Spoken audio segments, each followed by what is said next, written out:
To the channel, and today I am at my first autocross event. As you can see, there are a ton of cars lined up behind me ready to run, some of which have already ran, and I don't know how much footage I can actually take and talk to you guys out here because it is extremely windy. So some of this might be voiceover, some of it might not, but I'm actually going to get a ride along in one of these cars. The owner, Steve, has a Scion FRS, and we're going to find out what that thing can do around the track. Before we get into that, we got to take a look at some of these cars. From a Focus ST to a Porsche 911, you'll find all walks of life here. And that's one of the greatest things that I was enjoying about the autocross community. It doesn't matter what you drive or how much horsepower you have. As a matter of fact, I don't think anyone there was ever discussing horsepower the entire day. This is a game of agility and driver skill. So the lighter and more nimble you are, the better off you're going to be. Like the Mazda Miata and Steve's FRS, which are small and nimble cars. Now the one thing that so many people here have agreed on is that tires are important. And the common tire that seems to be on every car is the Bridgestone Potenza RE71R. Now this is known to be the fastest tire around the track, but tread wear is pretty bad. It's not the only tire though. Take Steve's car for instance. He's actually running a Falcon tire. He said this thing is about as good as the Bridgestone Potenza, but with so much better tread wear, it's something you can actually drive on the street on a regular basis. So let's go take our first lap with them and see how well they actually do. Alright guys, we're in Steve's FRS and it's going to be my first time around an autocross track. Timing cone fell over and we're waiting for him to fix it. The wind's not cooperating and I don't quite think these guys have everything together.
Control of this car. It's not a whole lot of power.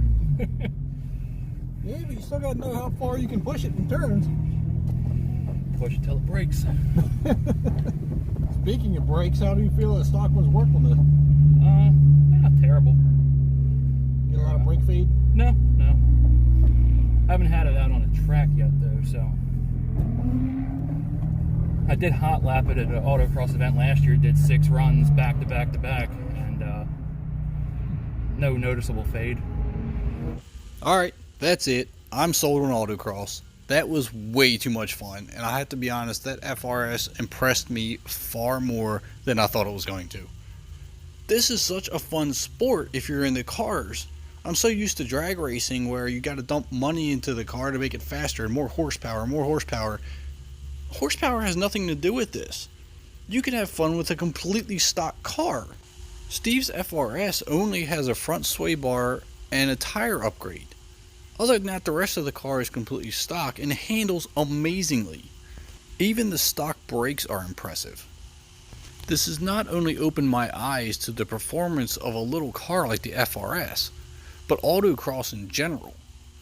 It's a sport where even a novice can have fun. You don't have to be competitive.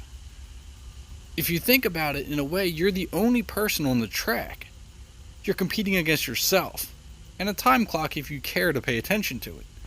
This Infiniti is completely bone stock and daily driven, no modifications at all. Yet the owner brought it to the track just to have fun. He's not competing against anyone.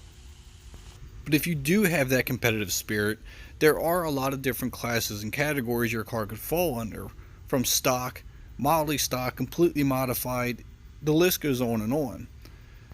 Take this highly modified Mazda RX-8 for example. This car is all business. And if this isn't enough, check out this hand-built kart with a 636 motorcycle engine. It puts out 80 horsepower and only weighs 400 pounds.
Alright, I'm officially impressed, man. You can drive.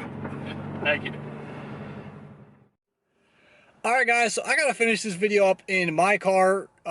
It just got so ridiculously windy. It was screwing up the microphone and everything. It was so bad. So we made the last run. It went really good. I mean, he went full send on that last run. It was crazy how much control he has. Props to Steve, man. You can drive. The car itself overall, if I got to judge the car strictly from a passenger seat, so well balanced. The car, even if it started to step out, it felt like he had complete control over it, could pull it right back in. But again, this is a game of tires and driver skill, and he had the tires that would hook. They never, it was amazing how far he could push that car and it would hold. The tires stuck to the ground. The car had the traction it needed to get around turns at a point where I'm like, there's no way a muscle car could do this to the extent that he's pushing this car, because they would have too much torque. It would fishtail all over the place and it would just be a mess. But this is a game of traction and driver skill and tires. That's all that matters. And this is definitely something where anyone can compete, because that's basically all you need. Doesn't matter to the car, it doesn't matter to the engine. Because I'll tell you what, for 40 bucks, it's the best time you're going to have. Again, I appreciate the invite from Steve. Thanks so much. You're a great driver. I'm glad I got to do this with you. And guys, make sure you hit that subscribe button. Hit that thumbs up. Follow along. There's going to be a lot more to come. I'll catch you next time.